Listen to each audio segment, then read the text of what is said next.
আসসালামু আলাইকুম।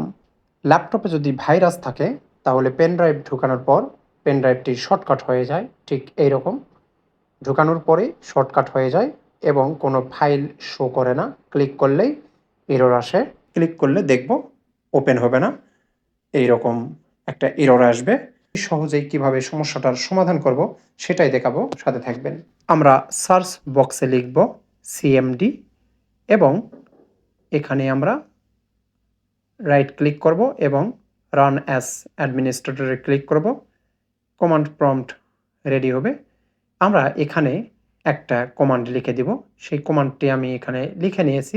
ডিসক্রিপশন বক্সে আমি কমান্ডটি দিয়ে দিব, আপনারা এখান থেকে কপি করে নেবেন। এইটা আপনারা কপি করবেন, কপি করে পেস্ট করবেন। কিন্তু এখানে একটা বিষয় দেখবেন যে এখানে যে ড্রাইভটি পেন ড্রাইভ এখানে লেটার থাকবে, সেই লেটারটি আমরা কমান্ডে দিয়ে দিব, এই জায়গাতে দিয়ে দিব। সেটা ডিও হতে পারে, ইও হতে পারে, এইচ হতে পারে, যেটা হবে সেটা এখানে দিয়ে দিবেন। তো আমি কপি করলাম, পেস্ট করলাম, এন্টার দিব। এন্টার দেওয়ার পর যখন এই লাইনটি চলে আসবে তখন আমার কাজ কমপ্লিট। আমি এখন যদি ক্লিক করি তাহলে এখানে অনেকগুলো ফাইল দেখব।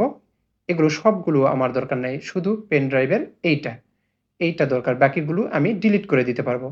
এর ভিতরে আমার সবগুলো ডকুমেন্ট আছে, দেখুন সবগুলো আছে। আমরা বাকি যে ফোল্ডারগুলো ক্রিয়েট হয়েছে এগুলো ডিলিট করে দিব, দিয়ে আমরা একটি ফোল্ডার শুধু রাখবো। আশা করি ভিডিওটি আপনাদের অনেক উপকারে আসবে। ভালো লাগলে অবশ্যই লাইক, কমেন্ট, শেয়ার করবেন আর সাবস্ক্রাইব করতে ভুলবেন না। আপনাদের সাবস্ক্রাইব আমাদের কাজের অনুপ্রেরণা যোগায়।